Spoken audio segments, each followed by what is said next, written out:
بسم الله الرحمن الرحيم والفجر وليال عشر صدق الله العلي العظيم. وبالسند المتصل مني إلى الإمام الحافظ الحجة ريحانة الفقهاء أمير المؤمنين في الحديث أبي عبد الله محمد بن إسماعيل بن إبراهيم بن مغيرة بن بردزبة الجعفي البخاري اليماني رحمه الله أنه قال: حدثنا محمد بن عرعرة قال حدثنا شعبة بن حجاج العتقي عن سليمان عن مسلم البطين عن سعيد بن جبير عن ابن عباس رضي الله عنه عن النبي صلى الله عليه وسلم قال: ما العمل في أيام أفضل منها في هذه؟ قالوا: ولا الجهاد؟ قال: ولا الجهاد إلا رجل يخاطر بنفسه وماله فلم يرجع بشيء أو كما قال عليه الصلاة والسلام. அளவற்ற அருளாளனும் நிகரற்ற அன்புடையோனுமாகிய எல்லாமல் அல்லாஹுக்கே அனைத்து போலும் முறித்தாகட்டும். சாந்தி மதம் ஏந்தி வந்த சத்திய தூதர் சன்மார்க்க போதகர் சர்தாரே தோ ஆலம் தாஜுல் மதீனா ரஹ்மத்துல் ஆலமீன் இமாமுல் அம்பியா ஹைருல் பரியா எம் உயிரிலும் உயிரான உயிரிலும் மேலான கண்மணி நபிகள் நாயகம் ஸல்லல்லாஹு அலைஹி வஸல்லம் அவர்கள் மீதும் இந்த தீன் பிற்காலத்திலே வாடிய மலராக இருக்கக்கூடாது, வாடாத மலராக இருக்க வேண்டும் என்பதற்காக உயிர் தியாகங்கள் இரத்த தியாகங்கள் செய்த சஹாபாக்கள் தாபிஊன்கள் தபுத் தாபிஈன்கள் இந்த உலகிலே வாழ்ந்த வாழுகின்ற வாழப் போகின்ற அத்தனை முஸ்லிமான முஃமினான ஆண்கள் பெண்கள் மீதும் அல்லாஹ்வின் சாந்தியும் சமாதானமும் என்றென்றும் உண்டாவதாக. புனிதமிக்க ஜும்ஆவுடைய நாளிலே இஅ்திகாஃபுடைய நியத்தில் வந்து அமர்ந்திருக்கும் அல்லாஹ்வின் நல்லடியார்களே, அல்லாஹ் சுப்ஹானஹு வ தஆலா தன்னுடைய வாழ்க்கையில் எந்த நல்ல விடயங்களை எடுத்து நடக்கும்படி கூறியிருக்கிறானோ அவற்றை முடியுமான அளவு எடுத்து நடக்கும்படியும் எவற்றை விட்டு விலகி ஒதுங்கி தவிர்ந்திருக்குமாறு கூறியிருக்கிறானோ அவற்றை விட்டு முற்றுமுழுதாக தவிர்ந்து கொள்ளுமாறும் முதலில் எனக்கும் அப்பால் உங்களுக்கும் தக்வாவை கொண்டு நல்லுபதேசம் செய்கிறேன், ஞாபகம் ஊட்டிக்கொள்கிறேன். கண்ணியமானவர்களே, நாம் ஒரு கண்ணியமான மாதத்தை முன்னோக்கி கொண்டிருக்கிறோம். நாம் இருக்கக்கூடிய மாதமும் கண்ணியமான மாதம்தான், முன்னோக்கக்கூடிய மாதமும் மிக கண்ணியம் வாய்ந்த மாதம்தான், அதற்கு அடுத்து வரக்கூடிய மாதம் இதைவிட கண்ணியமான மாதம்தான். தொடர்ந்து அல்லாஹ் சுப்ஹானஹு வ தஆலா பல சந்தர்ப்பங்களை எங்களுக்கு தந்து கொண்டே இருக்கிறான். கண்ணியமானவர்களே, அல்லாஹ் சுப்ஹானஹு வ தஆலா குர்ஆனிலே சொல்லும் பொழுது மாதங்களுடைய எண்ணிக்கை 12 ஷஹ்ரன் 12 மாதங்கள் இருக்கின்றன. மின்ஹா அர்பஅத்துன் ஹுரும், அதிலே 4 மாதங்கள் மிக மிக கண்ணியம் வாய்ந்தது. இது இஸ்லாத்தில் மட்டுமல்ல, இஸ்லாத்திற்கு முன்னால் ஜாஹிலியா காலத்திலும் இந்த 4 மாதங்களை மனிதர்கள் அரபியர்கள் கண்ணியப்படுத்தி கொண்டிருந்தார்கள். புகாரியுடைய ரிவாயத் ஸல்லல்லாஹு அலைஹி வஸல்லம் சொன்னார்கள், அந்த மாதங்களில் முதலாவது ரஜப், தொழுகை கடமையாக்கப்பட்ட மாதம். சொல்லிவிட்டு சொன்னார்கள், வஸலாசும் முத்தவாலியாத், தொடர்ந்து வரக்கூடிய 3 மாதங்கள். முதலாவது ஸுல்கஅதா, நாம் இருக்கக்கூடிய இந்த மாதம், இது அல்லாஹ்விடத்திலே கண்ணியம் வாய்ந்த மாதம். இரண்டாவது சொன்னார்கள் ஸுல்ஹிஜ்ஜா, நாம் எதிர்நோக்கக்கூடிய மாதம், மிக மிக கண்ணியம் வாய்ந்த மாதம். அடுத்து சொன்னார்கள் முஹர்ரம், ஸுல்ஹிஜ்ஜாவுக்கு அடுத்து வரக்கூடிய அல்லாஹுடைய மாதம் ஷஹ்ருல்லாஹில் முஹர்ரம். இந்த 4 மாதங்கள் மிக கண்ணியம் வாய்ந்தது. எந்த அளவுக்கு என்றால் தஃசீருல் ஹாஸின்ல வருது, அப்துல்லா பின் அப்பாஸ் ரதியல்லாஹு அன்ஹு சொல்றாங்க, இஸ்லாத்திலே அநியாயமாக யாராவது ஒருவரை கொலை செய்துவிட்டால் கொலை செய்தவரை பழிக்கு பழி எடுக்கும்படி சொல்கிறது. ஆனால் தன்னுடைய தந்தையை கொலை செய்தவர் ஹரத்திலே இருந்தாலும் இந்த 4 மாதங்களிலே பழிக்கு பழி வாங்க முடியாது. ஏன்? அந்த அளவுக்கு கண்ணியம் வாய்ந்த மாதம். அரபியர்கள் இந்த 4 மாதங்களில் யுத்தம் செய்வதை அப்படியே தடுத்து கொள்வார்கள். இந்த 4 மாசத்துக்கு பின்னால பார்ப்போம். இந்த 4 மாதம் இந்த அளவுக்கு கண்ணியம் வாய்ந்தது. அருமையானவர்களை, அந்த அடிப்படையில் தான் ஸுல்கஅதா என்ற கண்ணியமான மாதத்தில் இருக்கிறோம். எதிர்நோக்கக்கூடிய மாதம், இதைவிட மிகவும் கண்ணியமான மாதம் ஸுல்ஹிஜ்ஜாவுடைய மாதம். அல்லாஹ் சுப்ஹானஹு வ தஆலா குர்ஆன்ல பல விடயத்தின் மீது சத்தியம் செய்கிறான். அல்லாமா இப்னுல் கய்யிம் அல் ஜௌசியா ரஹ்மத்துல்லாஹி அலைஹி தங்களுடைய அத்திபியானு ஃபி அக்ஸாமில் குர்ஆன் என்ற கிதாபிலே குறிப்பிடுகிறார்கள், அல்லாஹ் சுப்ஹானஹு வ தஆலா குர்ஆனிலே ஒரு விடயத்தின் மீது சத்தியம் செய்வதாக இருந்தால் சர்வ சாதாரணமான விடயத்தின் மீது அல்லாஹ் சத்தியம் செய்ய மாட்டான். அந்த விடயம் அல்லாஹ்வின் பார்வையில் கண்ணியம் வாய்ந்ததாக இருக்கும். சிறப்பிற்குரியதாக இருக்கும். மனிதர்கள் அதை கண்ணியப்படுத்துவார்கள், மனிதர்களுடைய பார்வையிலும் அது சிறந்ததாக இருக்கும். இப்படியாப்பட்ட விடயத்தின் மீது தான் அல்லாஹ் குர்ஆனிலே சத்தியம் செய்வான் என்று சொல்லிவிட்டு இவர்கள் தங்களுடைய கிதாபிலே பல விடயங்களை கூறுகிறார்கள். அருமையானவர்களே, அல்லாஹ் குர்ஆன்ல பல விடயத்தின் மீது சத்தியம் செய்கிறான். உதாரணமாக நூன் வல் கலமி வமா யஸ்துரூன், பேழையின் மீது அல்லாஹ் சத்தியம் செய்கிறான். கண்ணியமானவர்களே, பேழை என்பது ஒரு முக்கியமான கண்ணியம் கொடுக்கப்பட வேண்டிய பொருள். இல்மை, மார்க்கத்தை படிப்பதாக இருந்தால் அந்த சொல்லப்படக்கூடிய விடயங்களை நாம் ஞாபகப்படுத்திக் கொள்வதாக இருந்தால் அதற்கு குறிப்பெழுத பேணை அவசியம். அல்லாஹ் பேணையின் மீது சத்தியம் செய்வதாக இருந்தால் அதற்கு பல காரணங்கள் இருக்கின்றன. அதை பற்றி சொன்னால் நேரம் இடம் கொடுக்காத கண்ணியமானவர்களே. இதே போல அல்லாஹ் இன்னொரு இடத்துல 5 விதமான குதிரைகளின் மீது சத்தியம் செய்கிறான். வல் ஆதியாத்தி ضبحا فالموريات قدحا فالمغيرات صبحا فأثرن به نقعا فوسطن به جمعا. سبحان الله. மூச்சிரைக்கும் சப்தத்துடன் ஓடக்கூடிய குதிரைகளின் மீது சத்தியமாக, அந்த குதிரைகள் ஓடும் பொழுது அதனுடைய கால் பாறையிலே படும் பொழுது சில நெருப்பு பொறிகள் எழும்பும். இந்த நெருப்பு பொறிகளை கிளப்பிக் கொண்டு ஓடக்கூடிய குதிரைகளின் மீது சத்தியமாக, அதிகாலை நேரம் திடீர் தாக்குதல் நடாத்தக்கூடிய குதிரைகளின் மீது சத்தியமாக, எதிரிகளுடைய படைகளுக்குள்ளால் புகுந்து யுத்தத்திலே ஈடுபடக்கூடிய குதிரைகளின் மீது சத்தியமாக. இன்னொரு ஆயத்தில் அல்லாஹ் கூறுகிறான்,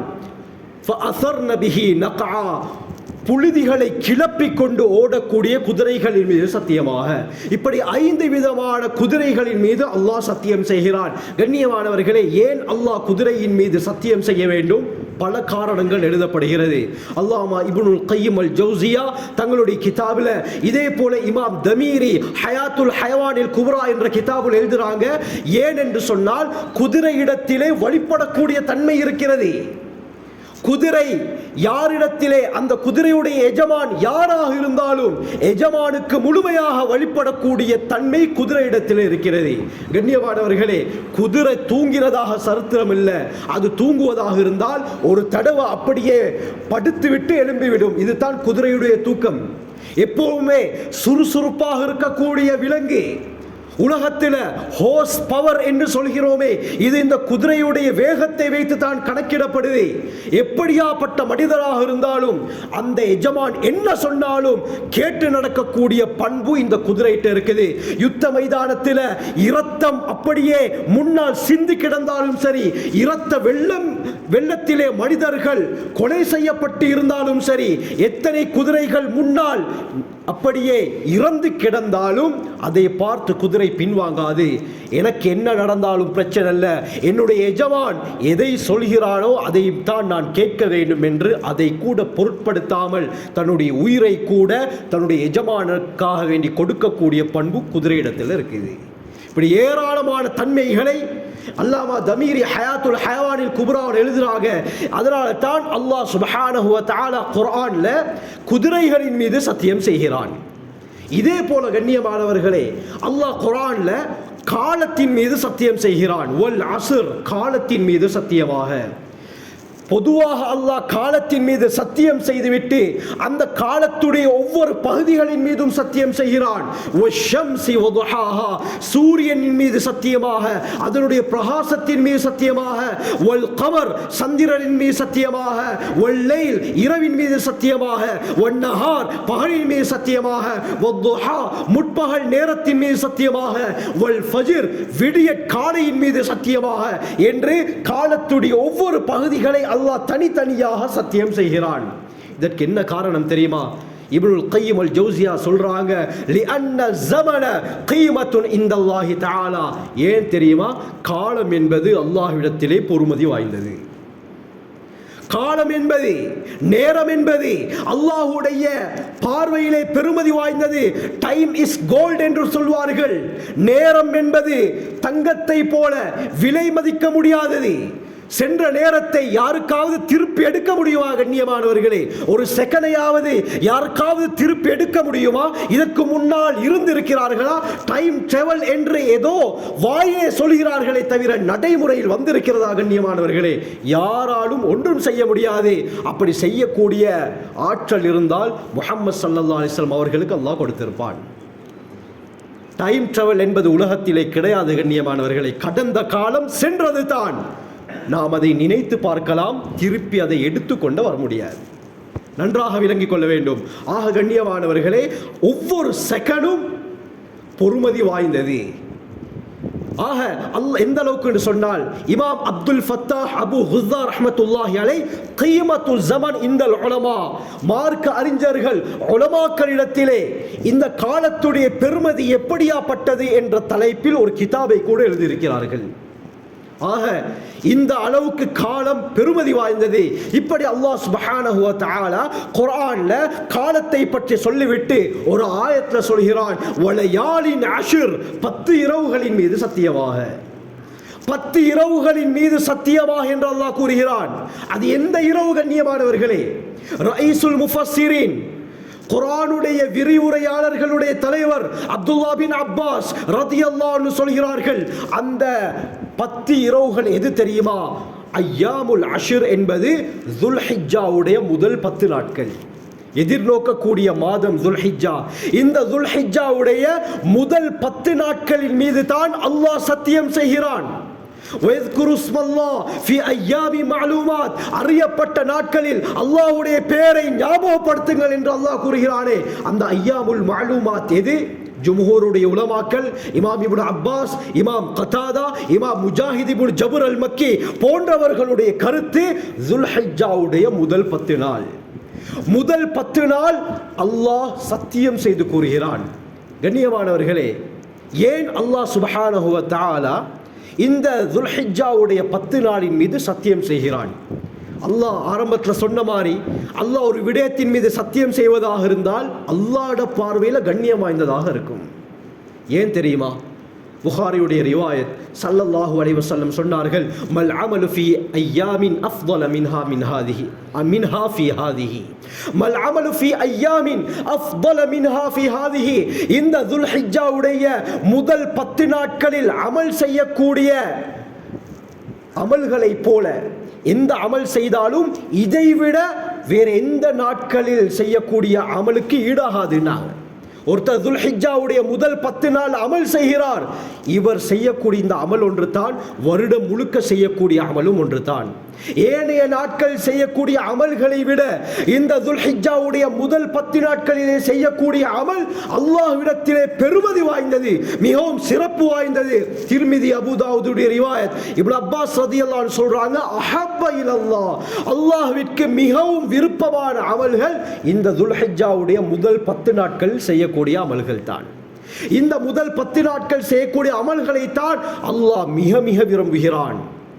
இமாம் அல்பானி ஸஹீஹு தர்கீப் வ தர்ஹீப்ல கொண்டு வராங்க, அப்துல்லாஹ் பின் அப்பாஸ் ரலியல்லாஹு அன்ஹு அவர்களுடைய ரிவாயத், அஸ்கா இந்தல்லாஹ், இந்த உலகத்தில் அமல்கள் இந்த 10 நாட்களில் செய்யக்கூடிய அமல்களை போல வேற எந்த நாட்களில் செய்யக்கூடிய அமல்கள் அல்லாஹ்விடத்திலே பரிசுத்தமானது கிடையாது. இந்த 10 நாட்கள் செய்யக்கூடிய அமல்கள் தான் அல்லாஹ்விடத்திலே மிக மிக பரிசுத்தம் வாய்ந்தது. இதே போல ஆதம அஜ்ரன், அதிகமான நன்மைகளை ஈட்டு தரக்கூடிய அமல்களும் இந்த 10 நாட்களில் செய்யக்கூடிய அமல்கள் தான் என்று ஏராளமான ரிவாயத்துகள் இந்த துல்ஹிஜ்ஜாவுடைய 10 நாட்களை பற்றி வருகிறது. கண்ணியமானவர்களே, ஒரு விடயத்தை ஞாபகப்படுத்த வேண்டும். ஹாஃபில் இப்னு ஹஜர் அஸ்கலானி ஃபத்ஹுல் பாரியில கூறுறாங்க, எந்த அளவுக்கு இந்த 10 நாட்களில் அமல் செய்தால் பிரமாண்டமான நன்மைகளை அல்லாஹ் கொடுக்கிறானோ, இதே போலதான் இந்த 10 நாட்களில் ஒருவர் பாவம் செய்தாலும் அதனுடைய தண்டனையும் பயங்கரமானதாக இருக்கும். அல்லாஹ் நம் அனைவரையும் பாதுகாக்கணும் கண்ணியமானவர்களே. ஆக கண்ணியமான ஒரு மாதத்தை முன்னோக்கி கொண்டிருக்கிறோம். பஸ்ஸாருடைய ரிவாயத், ஜாபிர் ரலியல்லாஹு அன்ஹு அறிவிக்கிறாங்க, ஸல்லல்லாஹு அலைஹி வஸல்லம் சொன்னார்கள், அஃதலு அய்யாமித் துன்யா அய்யாமுல் அஷ்ர், உலகத்துடைய நாட்களில் மிகவும் சிறந்த நாட்கள் துல்ஹிஜ்ஜாவுடைய முதல் 10 நாள். கண்ணியமானவர்களே, ஒரு கருத்து வருஷத்துல 365 நாள். இந்த 365 நாட்களிலும் மிக சிறந்த நாட்கள் இந்த துல்ஹிஜ்ஜாவுடைய முதல் 10 நாள். இன்னொரு கருத்து, உலகம் படைக்கப்பட்டதிலிருந்து இந்த உலகம் அழியும் வரை எத்தனை கோடான கோடி நாட்கள் வருமோ அந்த எல்லா நாட்களிலும் மிக சிறந்த நாட்கள் துல்ஹிஜ்ஜாவுடைய முதல் 10 நாள் என்பதாக ஸல்லல்லாஹு அலைஹி வஸல்லம் சொல்லி காட்டினார்கள். இந்த அளவுக்கு ஆச்சரியமான நாட்களை நாங்கள் முன்னோக்கி கொண்டிருக்கிறோம். அருமையானவர்களே, ஏன் அல்லாஹ் சுப்ஹானஹு வ தஆலா இந்த அளவுக்கு இந்த துல்ஹிஜ்ஜாவுடைய முதல் 10 நாட்களை கண்ணியப்படுத்துகிறான் என்றால், ஹாஃபில் இப்னு ஹஜர் அஸ்கலானி ஃபத்ஹுல் பாரியில குறிப்பிடுறாங்க, இஸ்லாத்துடைய லிஜ்திமாஇ உம்மஹாத்தில் அஅமால், இஸ்லாத்துடைய தலைமைத்துவம் வாய்ந்த பிரதானமான எல்லா அமல்களும் இந்த துல்ஹிஜ்ஜாவிலே ஒன்று சேருவதின் காரணமாக. கண்ணியமானவர்களே, வளமையாக நாங்கள் தொழுகிறோம், துல்ஹிஜ்ஜாவிலும் கட்டாயம் நாம் தொழ வேண்டும். இதே போல சுன்னத்தான நஃபிலான தொழுகைகளை நாங்கள் அதிகரிக்க வேண்டும். அல்லாஹ் நன்மைகளை பல மடங்காக ஆக்குகிறான். இஸ்லாத்துடைய கடமை தொழுகை இந்த துல்ஹிஜ்ஜாவிலே அதிகமாக செய்யப்படுகிறது. இரண்டாவது, தான தர்மங்கள், ஜகாத் கொடுக்கக்கூடியவர்கள் ஜகாத்தை கொடுக்கலாம். நன்றாக விளங்கிக் கொள்ளணும், ரமலானில் மட்டும் தான் ஜகாத்தை கொடுக்க வேண்டும் என்று எங்கும் வரல்ல. முழு வருடத்திலும் ஜகாத்தை கொடுக்க முடியும். ஜகாத் தகுதி பெற்றவர்களாக இருந்தால், அது துல்ஹிஜ்ஜாவுடைய அந்த காலத்தில் தகுதி பெற்றவர்களாக இருந்தால் துல்ஹிஜ்ஜாவில் ஜகாத்தை கொடுக்கணும். தான தர்மங்கள், சதகாக்கள் அதிகமாக இந்த துல்ஹிஜ்ஜாவுடைய முதல் 10 நாட்களிலே செய்யப்பட வேண்டும். அதிகமான நன்மைகளை அல்லாஹ் கொடுக்கிறான். இதே போல தான் கண்ணியமானவர்களே, இந்த துல்ஹிஜ்ஜாவுடைய முதல் 10 நாட்கள்ல நோன்பு நோட்பதும் சுன்னத்தாக்கப்பட்டிருக்குது. இமாம் நவவி ரஹ்மத்துல்லாஹி அலைஹி ஷரஹ் முஸ்லிம்ல குறிப்பிடுறாங்க, துல்ஹிஜ்ஜாவுடைய முதல் நாளில் இருந்து தொடர்ந்து 9 நாட்கள் நோன்பு பிடிப்பது முஸ்தஹப். 10வது நாள் பெருநாள், அரஃபாவுடைய 9வது நாள், இந்த 9 நாட்கள் தொடர்ந்து நோன்பு பிடிப்பது முஸ்தஹப்பாக்கப்பட்டிருக்கிறது, ஆகுமாக்கப்பட்டிருக்கிறது. நோன்பு பிடிப்பது கண்ணியமானவர்களே சுன்னத்து இந்த நாட்கள்ல. ஆக இஸ்லாத்துடைய முக்கியமான அமல்கள் தொழுகையாக இருக்கலாம், ஜகாத்தாக இருக்கலாம், நோன்பாக இருக்கலாம், எல்லாமே இந்த நாட்களில் ஒன்று சேர்கிறது. இன்னும் ஒரு முக்கியமான அமல், அது இந்த 10 நாள்ல மட்டும்தான் வரும், வேற எங்கேயும் வராது. அதுதான் கண்ணியமானவர்களே ஹஜ்ஜுடைய அமல். இந்த ஹஜ்ஜுடைய அமல், ஒருத்தர் ஹஜ் செய்வதாக இருந்தால் அவர் துல்ஹிஜ்ஜாவை அடைய வேண்டும். யௌமு தர்வியா 8வது நாளில் இருந்து ஹஜ்ஜுடைய அமல் ஆரம்பமாகும். 8லிருந்து 13ஆம் நாள் வரை இருக்கக்கூடிய எல்லா அமலும் ஹஜ்ஜுடைய அமல்கள். ரமலான்ல ஹஜ் செய்யலாம், முஹர்ரம்ல ஹஜ் செய்யலாம், ரபியுல் அவ்வல்ல ஹஜ் செய்யலாம், உம்ராக்கள் செய்ய முடியும். அவர் ஹஜ் செய்வதாக இருந்தால் துல்ஹிஜ்ஜா வரை காத்து கொண்டிருக்க வேண்டும். இந்த முக்கியமான கடமைகள் ஒன்று சேருவது இந்த துல்ஹிஜ்ஜாவுடைய முதல் 10 நாள்ல. இதனால தான் அல்லாஹ் இந்த 10 இரவுகளின் மீது சத்தியம் செய்கிறான். ஆக கண்ணியமானவர்களே, இந்த 10 நாள்ல மிக முக்கியமான ஒரு நாள் இருக்குது. அதை நாங்கள் எதிர்பார்க்கிறோம். அல்லாஹ் அந்த நாளை அடையக்கூடிய கூட்டத்திலே நம் அனைவரையும் சேர்த்தருள்வானாக. அது எது? துல்ஹிஜ்ஜாவுடைய 9வது நாள். துல்ஹிஜ்ஜாவுடைய 9வது நாள் அரஃபாவுடைய நாள். கண்ணியமானவர்களே, இந்த நாளிலே செய்யக்கூடிய முக்கியமான ஒரு அமல் இருக்கிறது. சஹீஹ் முஸ்லிமுடைய ரிவாயத், அபூ கதாதா ரலியல்லாஹு அன்ஹு அறிவிக்கிறாங்க, ஸல்லல்லாஹு அலைஹி வஸல்லம் சொன்னார்கள், சியாமு யௌமி அரஃபா, அரஃபாவுடைய நாளிலே பிடிக்கக்கூடிய நோன்பு இருக்கிறதே, இந்த நோன்புக்கு அல்லாஹ் தரக்கூடிய கூலி என்ன தெரியுமா? அஹ்தஸிபு அலல்லாஹ் அய்யுகஃபிர ஸனத்தல்லதி கப்லஹு வஸ்ஸனத்தல்லதி பஅதஹு. சுப்ஹானல்லாஹ், முந்திய ஒரு வருடம் பிந்திய ஒரு வருடத்துடைய எல்லா சகல பாவங்களையும் அல்லாஹ் மன்னிக்கிறான். முன்னால் செய்த எல்லா சிறு பாவங்கள் மன்னிக்கப்படுகிறது. பின்னால் ஒரு வருடம் இவர் செய்யக்கூடிய சிறு பாவங்களை அல்லாஹ் மன்னிக்கிறான். மொத்தமாக 2 வருடங்களுடைய பாவத்தை ஒரே ஒரு நோன்பின் மூலமாக அல்லாஹ் மன்னிக்கிறான் என்றால் அந்த நாள் எப்படியாப்பட்ட நாளாக இருக்கணும்? அல்லாஹ் அந்த பாக்கியத்தை நம் அனைவருக்கும் தந்தருள்வானாக. முக்கியமான நாள் கண்ணியமானவர்களே, இந்த அரஃபாவுடைய நாள் துல்ஹிஜ்ஜாவுடைய 9வது நாள். இந்த நாளுக்கு ஏன் அரஃபா என்று சொல்லப்படுகிறது? ஏன் அல்லாஹ் சுப்ஹானஹு வ தஆலா இந்த நாளுக்கு அரஃபாவுடைய நாள் என்று பெயர் வைத்தான்? அல்லாமா ஃபக்ருர் ராஸி 3 கருத்துக்களை கூறுகிறார்கள். முதலாவது என்ன தெரியுமா? முழு உலகத்திலே இருக்கக்கூடிய முஸ்லிம்கள் அரஃபாவுடைய நாள் துல்ஹிஜ்ஜாவுடைய 9வது நாள் இந்த மைதானத்திலே ஒன்று சேர்கிறார்கள். இதற்கு முன்னால் கண்டிராத எத்தனையோ பேர் அந்த அரஃபாவுடைய மைதானத்திலே ஒன்று சேர்கிறார்கள். வித்தியாசமான தோற்றம், வித்தியாசமான நிறம், வித்தியாசமான மொழியுடைய கலிமா சொன்ன முஸ்லிம்கள் இந்த அரஃபாவுடைய நாளிலே ஒன்று சேர்கிறார்கள். இந்த இடத்திலே தஆருஃப், அறிமுகம் நடக்கிறது. ஸ்ரீலங்காவிலிருந்தும் போறாங்க, அமெரிக்காவிலிருந்தும் வராங்க, இந்தியாவிலிருந்தும் போகிறார்கள். பெஹ்மாஸ், ஹவானா, உலகத்திலே எந்தெந்த நாடுகளில் எல்லாம் முஸ்லிம்கள் இருக்கிறார்களோ, ஃபியூஜி ஐலாண்ட் உலகத்திலே மிக தூரத்தில் இருக்கக்கூடிய நாடு, அங்கே இருந்தும் முஸ்லிம்கள் ஹஜ்ஜுக்காக வேண்டி வருகிறார்கள். அந்த சந்தர்ப்பத்தில் ஒருவர் மற்றவரை மீட் பண்ணுகிறார், அறிமுகமாகிறார். இந்த அறிமுகம் ஆகிறதுக்கு அரபுல தஆருஃப் என்று சொல்லப்படும். இந்த தஆருஃப் என்ற வார்த்தையில் இருந்து தான் அரஃபா என்ற சொல் வந்திருக்கிறது. அதனால தான் இந்த நாளுக்கு அரஃபாவுடைய நாள் என்று சொல்லப்படுது. இரண்டாவது கருத்து, அருமையானவர்களே, அல்லாஹ் சுப்ஹானஹு வ தஆலா ஆதம் அலைஹிஸ்ஸலாம், ஹவ்வா அலைஹிஸ்ஸலாம் இருவரையும் சுவர்க்கத்திலே வாழ வைத்தான். ஒரு தவறின் காரணமாக சுவர்க்கத்தில் இருந்து அல்லாஹ் வெளியேற்றினான். உலகத்திலே வந்தார்கள். ஆதம் அலைஹிஸ்ஸலாம் ஒரு இடத்திலே இறங்கினார்கள், ஹவ்வா அலைஹிஸ்ஸலாம் ஜித்தாவிலே இறங்கினார்கள். ஆதம் அலைஹிஸ்ஸலாம் எங்கே இறங்கினார்கள் என்ற விடயத்திலே அதிகமான கருத்துக்கள். இமாம் சுத்தி, இமாம் ஹசனுல் பஸ்ரி ரஹிமஹுல்லாவுடைய கருத்துப்படி பக்கத்திலே இருக்கக்கூடிய இந்த ஆதம் பாவா மலையில் தான் ஆதம் அலைஹிஸ்ஸலாம் இறக்கப்பட்டார்கள். தெளிவாக ஆதாரங்கள் இருக்கின்றன. கண்ணியமானவர்களே, இப்படி ஆதம் அலைஹிஸ்ஸலாம் உலகத்திலே இறக்கப்பட்டார்கள். ஹவ்வா அலைஹிஸ்ஸலாம் ஒரு இடத்திலே இறக்கப்பட்டார்கள். பல வருடங்கள் கழித்து ஆதம் அலைஹிஸ்ஸலாம் மக்காவுக்கு செல்கிறார்கள். அருமையானவர்களே, இந்த சந்தர்ப்பத்தில் அரஃபாவுடைய மைதானத்திலே ஹவ்வா அலைஹிஸ்ஸலாத்தை முதலாவதாக ஆதம் அலைஹிஸ்ஸலாம் சந்தித்தார்கள். இருவரும் சந்தித்துக் கொண்ட நாள் அரஃபாவுடைய நாள். அந்த அரஃபாவுடைய மைதானம் இருந்த இடம். அரஃபா என்று சொன்னால் அறிந்து கொள்ளுதல், தஆருஃப், அறிமுகமாகுதல் என்ற கருத்து. இருவரும் உலகத்திற்கு வந்து முதலாவதாக அறிமுகமாகிக் கொண்ட இடம் இந்த அரஃபாவுடைய மைதானம். அதனால தான் இந்த மைதானத்துக்கு அரஃபா என்று சொல்லப்படுகிறது. அதுவும் கண்ணியமானவர்களே, இந்த அரஃபாவுடைய மைதானம் எங்க இருக்குது என்று சொன்னால், மக்கா ஹரத்திலிருந்து கிழக்கு பக்கமாக 22 கிலோமீட்டர் தூரத்தில் அமைஞ்சிருக்குது. முஸ்தலிஃபாவுல இருந்து 6 கிலோமீட்டர், மினாவுல இருந்து 10 கிலோமீட்டர் தூரத்தில் இந்த அரஃபாவுடைய மைதானம் இருக்கிறது. அதுவும் குறிப்பாக ஹரம், மக்காவுல ஹரத்துடைய எல்லை என்று இருக்கிறது. இந்த எல்லைக்கு அப்பால தான், வெளியில தான் இந்த அரஃபாவுடைய மைதானம் இருக்கிறது.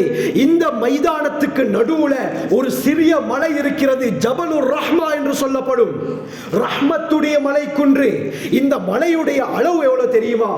இதனுடைய அகலம் கிழக்கு பக்கமாக இருந்து பார்த்தால் 170 மீட்டர், மேற்கு பக்கமாக இருந்து பார்த்தால் 100 மீட்டர். இதனுடைய நீளம் வடக்கு பக்கமாக 200 மீட்டர், தெற்கு பக்கமாக 170 மீட்டர். பூமியிலிருந்து 65 மீட்டர் உயரத்தில் இருக்குது. கடல் மட்டத்திலிருந்து 372 மீட்டர் உயரத்தில் இருக்குது. இந்த ஜபலுர் ரஹ்மாவுல கண்ணியமானவர்களே, ஒரு வெள்ளை தூண் இருக்குது. இன்றும் உம்ரா ஹஜ்ஜுக்கு போகக்கூடியவர்கள் பார்க்கலாம். வெள்ளை நிறத்தில் ஒரு தூண் இருக்குது. நிறைய பேர் என்ன செய்யறாங்கண்டா, குறிப்பாக இந்த ஏசியா பகுதியில் இருக்கக்கூடியவர்கள், இந்தியா, பாகிஸ்தான் போன்ற பகுதியில் இருந்து போகக்கூடியவங்க என்ன செய்யறாங்கண்டா, இது ஒரு முக்கியமான வழிபாடு இடம் என்று சொல்லி அந்த தூணுக்கு முன்னால் சுஜூத் செய்கிறார்கள். அந்த தூணிலே தங்களுடைய பெயர்களை எழுதுகிறார்கள். போர்டு போடப்பட்டிருக்கிறது, இது வழிபாடுக்கு தகுந்த இடம் இல்லை, இங்க பெயர்களை எழுதக்கூடாது என்று தெளிவாக அந்த சுவருடைய 4 பக்கமும் போர்டுகள் போடப்பட்டிருக்கிறது. அப்படி இருந்தும் நம்மில் அதிகமானவர்கள் அந்த இடத்திலே ஷிர்க்குடைய வேலைகளை செய்கிறார்கள். நன்றாக விளங்கிக் கொள்ளணும் கண்ணியமானவர்களே, அந்த தூண் என்பது எந்த ஒரு வழிபாட்டுக்காக வேண்டி அமைக்கப்பட்டது கிடையாது. அது ஒரு அடையாளத்துக்காக வேண்டி வைக்கப்பட்டிருக்கிறது. 2 கருத்துக்கள் சொல்லப்படுது. முதலாவது கருத்து என்னன்னா, நான் சொன்ன பிரகாரம் ஆதம் அலைஹிஸ்ஸலாமும் ஹவ்வா அலைஹிஸ்ஸலாமும் முதலாவதாக உலகத்திற்கு இறக்கப்பட்டதற்கு பிறகு சந்தித்த இடம் சரியாக அந்த வெள்ளை தூண் இருக்கக்கூடிய இடம்தான். அதுக்கு அடையாளமாகத்தான் அந்த வெள்ளை தூண் போடப்பட்டிருக்கிறது. இரண்டாவது ஒரு கருத்து, ஹஜ்ஜத்துல் வதா, விடை பெறக்கூடிய ஹஜ்ஜுடைய சந்தர்ப்பத்தில் முஹம்மது ஸல்லல்லாஹு அலைஹி வஸல்லம் தங்களுடைய பெண் ஒட்டகை நாக்கத்தை கஸ்வாவின் மீது அமர்ந்து சஹாபாக்களுக்கு ஹுதுபா செய்தார்கள். அது எந்த இடம்? இந்த வெள்ளை தூண் இருந்த இடம்.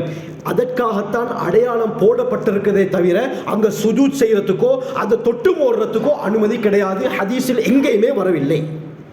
ருக்னுல் யமானி, கண்ணியமானவர்களை, காபாவுடைய ஒரு மூலை, ஹஜருல் அஸ்வத் இன்னொரு மூலை, இதற்கெல்லாம் ஹதீஸிலே சிறப்புகள் வந்திருக்கிறது. ஆனால் இந்த வெள்ளை தூணுக்கு எங்கேயுமே சிறப்புகள் வரவில்லை. இது ஒரு அடையாளத்துக்காக வேண்டி அமைக்கப்பட்டிருக்கிறது. நன்றாக விளங்கிக் கொள்ள வேண்டும்.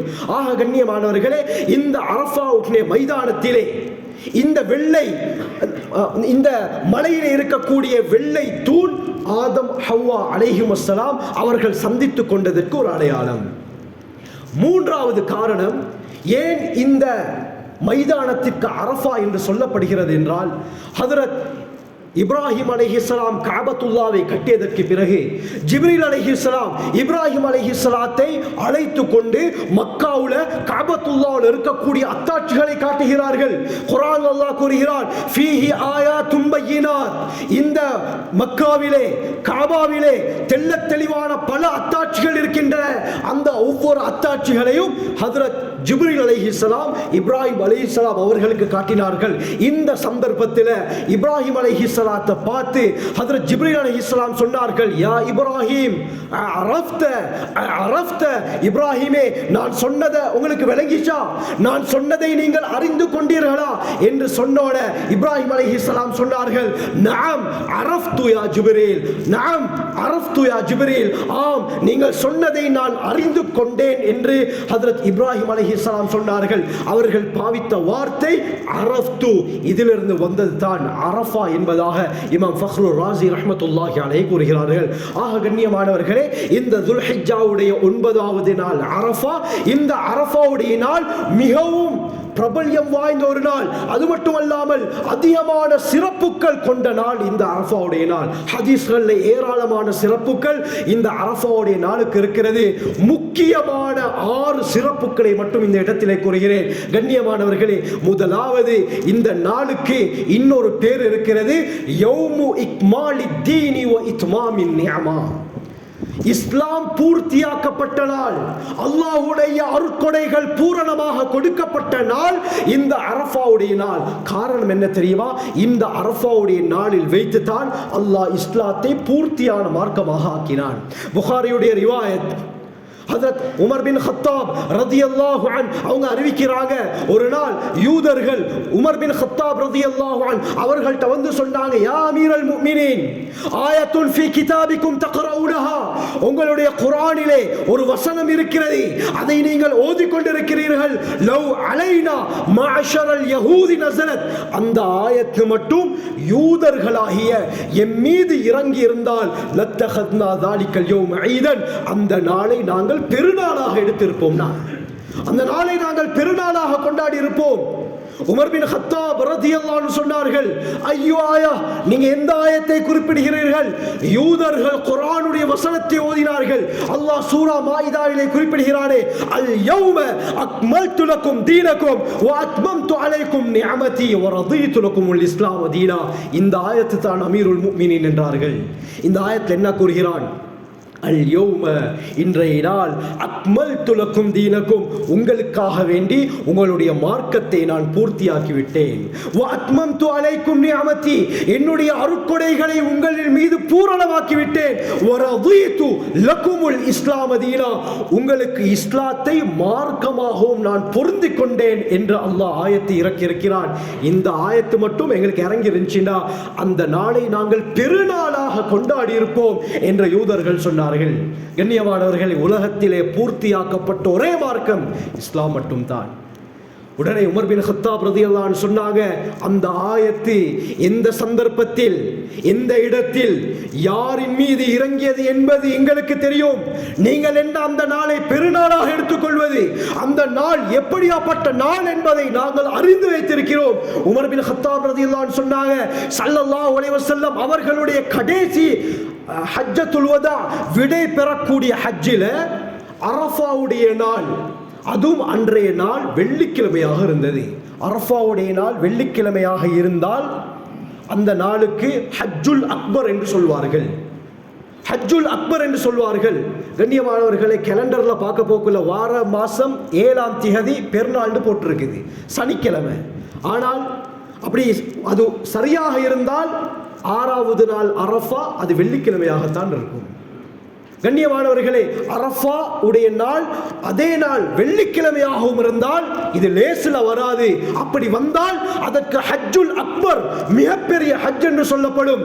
உமர் பின் கத்தாப் ரலியல்லாஹு அன்ஹு சொன்னாங்க, நபி அவர்கள் கடைசி ஹஜ் அரஃபாவுடைய மைதானத்தில் இருந்தார்கள். பெண் ஒட்டகை நாகத்தே கஸ்வாவின் மீது அமர்ந்திருக்கும் பொழுது அன்றைய நாள் வெள்ளிக்கிழமையாகவும் இருந்தது. ஜிப்ரீல் அலைஹிஸ்ஸலாம் இந்த ஆயத்தை ஸல்லல்லாஹு அலைஹி வஸல்லம் அவர்களுக்கு கொண்டு வந்தார்கள். அல்லாஹ் அந்த நாளிலே எங்களுடைய இஸ்லாம் மார்க்கத்தை பூர்த்தி செய்தான் என்று உமர் பின் கத்தாப் ரலியல்லாஹு அன்ஹு சொன்னார்கள். ஆக இந்த அரஃபாவுடைய நாள்ல தான் கண்ணியமான இஸ்லாம் மார்க்கத்தை அல்லாஹ் பூர்த்தியாக்கி இருக்கிறான். குர்ஆன் அல்லாஹ் கூறுகிறான், இன்ன தீன இன்தல்லாஹில் இஸ்லாம், அல்லாஹ்விடத்திலே ஒரு மார்க்கம் இருக்கும் என்று சொன்னால் அது இஸ்லாம் மட்டும் தான். ஃபலா தமூதுன்ன இல்லா வ அன்தும் முஸ்லிமூன், நீங்கள் மரணிப்பதாக இருந்தால் முஸ்லிம்களாக மௌத்தாகுங்க, முஸ்லிம்களாக மௌத்தாகி இறக்க வாங்க. வமை யப்தகி கைரல் இஸ்லாமி தீனன், இஸ்லாம் அல்லாத ஒரு மார்க்கத்தை பின்பற்றி இதில் தான் நேர்வழி இருக்கிறது என்று யாராவது ஒருவர் சென்றால் ஃபலை யுக்பல மின், அல்லாஹ் சொல்கிறான் எப்பயுமே அது ஏற்றுக்கொள்ளப்பட மாட்டாது. இஸ்லாம் தான் குவாலிஃபிகேஷன். கண்ணியமானவர்களே, இந்த நம்முடைய இஸ்லாம் மார்க்கம் பூர்த்தியாக்கப்பட்ட நாள் இந்த அரஃபாவுடைய நாள். இரண்டாவது சிறப்பு கண்ணியமானவர்களே, ஸல்லல்லாஹு அலைஹி வஸல்லம் சொன்னார்கள், இப்னு ஹிப்பானுடைய ரிவாயத், அப்துர் ரஹ்மான் பின் யஅமுர் ரலியல்லாஹு அன்ஹு அறிவிக்கிறாங்க, அல் ஹஜ்ஜு அரஃபா, ஹஜ் என்றாலே அரஃபா தான் என்றார்கள். அப்படி என்று சொன்னால் ஒருத்தர் ஹஜ்ஜுக்கு போறாரு, 20-23 லட்சம் செலவழிச்சு கஷ்டப்பட்டு ஹஜ்ஜுக்கு போறாரு, தவாஃப் செய்கிறாரு, சை செய்கிறாரு, ஜம்சம் தண்ணி குடிக்கிறாரு, எல்லாம் செய்கிறார், மினால போயிட்டு தங்குறாரு, முஸ்தலிஃபாக்கு போறாரு, அதுக்கு பின்னால மதீனாக்கு போறாரு, எல்லா அமலையும் பெர்ஃபெக்ட்டா செய்கிறார். ஆனால் கண்ணியமானவர்களே, அரஃபாக்கு போகலன்னா இவர் 20 லட்சம் செலவழிச்சாலும் ஹஜ் கூடாது, ஹஜ் கூடாது. கண்ணியமானவர்களே, ஹஜ்ஜுடைய சீசன் ஆரம்பமாக இருக்கிறது. அல்லாஹ் நம் அனைவருக்கும் அந்த ஹஜ்ஜுடைய பாக்கியத்தை தரணும். தபரானி ஹாக்கிமுடைய ரிவாயத் வருது, ஸல்லல்லாஹு அலைஹி வஸல்லம் சொன்னார்கள், ஹஜ்ஜுக்கு செல்வதற்கு உடம்பாலும் பொருளாலும் வசதி இருந்தும் யார் ஹஜ் செய்யவில்லையோ அல்லாஹ் அவரை யூதராக அல்லது கிறிஸ்தவராகத்தான் மௌத்தாக்குவான். ஸல்லல்லாஹு அலைஹி வஸல்லம், அல்லாஹ் நம் அனைவரை பாதுகாக்கணும். அல்லாஹ் அந்த ஹஜ்ஜுக்கு போகக்கூடிய பாக்கியத்தை நம் அனைவருக்கும் தரணும். கண்ணியமானவர்களே, ஆக இந்த அரஃபாவுடைய நாள் இருக்கிறதே, இந்த அரஃபா உடைய நாள்ல ஹாஜிமார்கள் இந்த மைதானத்திலே ஒன்று செல்வார்கள், ஒன்று சேருவாங்க. ஏன்னு சொன்னால் ஹஜ்ஜுக்கு போறேன்டா அவர் கட்டாயம் அரஃபாக்கு போகணும். ஆரம்ப காலத்தில், ஜாஹிலியா காலத்தில் குறைஷிகள்கிட்ட ஒரு தன்மை இருந்துச்சு. என்னன்னு சொன்னால் அவர்கள் மினாக்கு போவாங்க, முஸ்தலிஃபாக்கு போவாங்க, அரஃபாக்கு போக மாட்டாங்க. என்ன காரணம்னா மக்காவுடைய ஹரத்துடைய எல்லை இருக்குது, அந்த எல்லைக்கு அப்பால தான் இந்த அரஃபாவுடைய மைதானம் இருக்குது.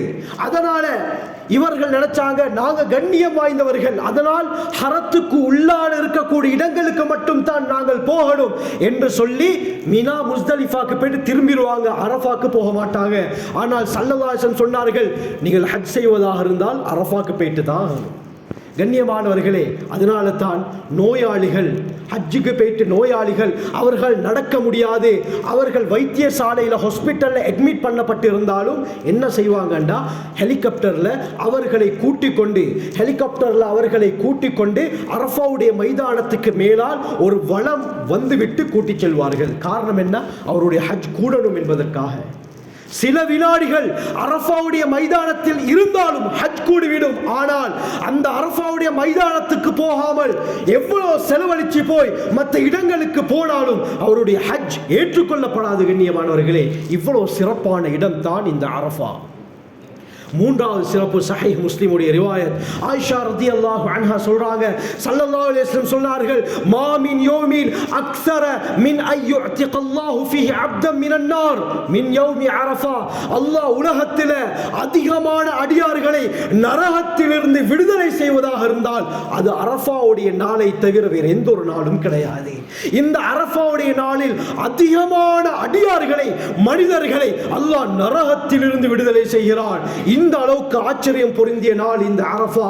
திர்மிதியுடைய ரிவாயத், ஸல்லல்லாஹு அலைஹி வஸல்லம் அவர்கள் சொன்னார்கள், கைரு துஆஇ துஆஉ யௌமி அரஃபா. துஆக்களிலே மிகவும் சிறந்தது அரஃபாவுடைய நாள் கேட்கக்கூடிய துஆ தான். அந்த நாளிலே எந்த துஆவை கேட்டாலும் அல்லாஹ் கபூல் செய்வான். ஹாஜிகளாக இருந்தால் அந்த அரஃபாவுடைய நாளிலே மன்றாடுவார்கள். கண்ணியமானவர்களே, ஹயாத்து ஸஹாபாவுல வருது, ஸல்லல்லாஹு அலைஹி வஸல்லம் 6 மணித்தியாலங்கள் தொடர்ந்து துஆ கேட்டுக்கொண்டே இருந்தார்கள்.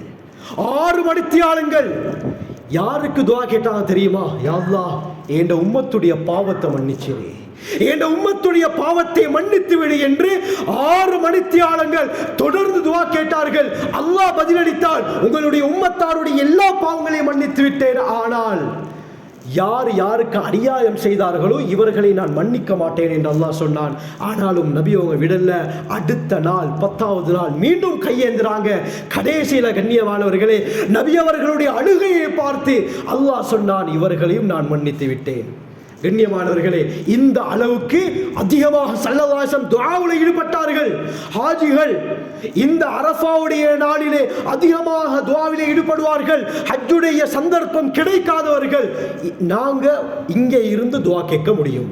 அன்றைய நாள் நோன்பை பிடித்துக் கொண்டு அதிகமாக துஆக்களிலே ஈடுபடும் பொழுது அல்லாஹ் நிச்சயமாக எங்களுடைய துஆவை கபூல் செய்வான். கண்ணியமானவர்களே, காரணம் என்ன? துஆக்களில் சிறந்தது அரஃபாவுடைய நாள் கேட்கக்கூடிய துஆ. வருஷத்துல ஒருக்கா தான் வரும். இந்த தடவை வந்தால் அடுத்த தடவை நாங்கள் உயிரோடு இருப்போமா என்று சொல்ல முடியாது, உத்தரவாதம் கிடையாது. அதற்கு முன்னால சந்தர்ப்பத்தை நாங்கள் பயன்படுத்திக் கொள்ள வேண்டும். 5வது சிறப்பு கண்ணியமானவர்களே, ஸல்லல்லாஹு அலைஹி வஸல்லம் சொன்னார்கள். இப்னு ஹிப்பான் அஹ்மத்ல வரக்கூடிய ரிவாயத், அபூ ஹுரைரா ரலியல்லாஹு அன்ஹு அவங்க அறிவிக்கிறாங்க, ஸல்லல்லாஹு அலைஹி வஸல்லம் சொன்னார்கள், அல்லாஹ் சுப்ஹானஹு வ தஆலா இந்த நாளிலே அதிகமாக ரஹ்மத்துகளை அடியார்களின் மீது இறக்குகிறான். அல்லாஹ் பாவங்களை மன்னிக்கிறான். உலகத்தில் ஷைத்தான் மிக கேவலப்பட்ட மிகவும் அற்பமான நாள் இந்த அரஃபாவுடைய நாளை போல வேறு எந்த ஒரு நாளும் கிடையாது. காரணம் என்ன? மின் தனஸ்ஸுல் ரஹ்மா. அல்லாஹ் அதிகமாக இந்த அரஃபாவுடைய நாளிலே ரஹ்மத்தை இறக்குகிறான். இதன் காரணமாக ஷைத்தான் கேவலப்பட்டு போகிறான் என்று ஸல்லல்லாஹு அலைஹி வஸல்லம் சொன்னார்கள். இந்த அளவுக்கு அல்லாஹ் ரஹ்மத்தையும் இறக்குகிறான், அடியார்களுடைய பாவங்களையும் இந்த அரஃபாவுடைய நாள் மன்னிக்கிறான். கண்ணியமானவர்களே, 6வது ஸல்லல்லாஹு அலைஹி வஸல்லம் சொன்னார்கள். தபரானியோட இன்னொரு ரிவாயத் வருது, அனஸ் ரலியல்லாஹு அன்ஹு சொன்னாங்க, அல்லாஹ் சுப்ஹானஹு வ தஆலா இந்த நாள்ல மலக்குமார்களிடத்திலே அரஃபாவுடைய நாளிலே இருக்கக்கூடிய ஹாஜிமார்களை பார்த்து அல்லாஹ் பெருமை பாராட்டுகிறான். மலக்குமார்களை பார்த்து கூறுகிறான், மலாய்க்காமார்களே, உந்துரு இலா இபாதி, என்னுடைய அடியார்களை பாருங்கள், புழுதி படிந்தவர்களாக, பரட்டை அடைந்தவர்களாக, பரதேசிகளாக எனக்காக வேண்டி இந்த அரஃபாவுடைய மைதானத்திலே கூடியிருக்கிறார்கள். ஸல்லல்லாஹு அலைஹி வஸல்லம் சொன்னார்கள், அல்லாஹ் சொல்கிறான், என்னுடைய அடியார்களை நான் மன்னித்து விட்டேன். எந்த அளவுக்கு அல்லாஹ் மன்னிப்பை கொடுக்கிறான் தெரியுமா?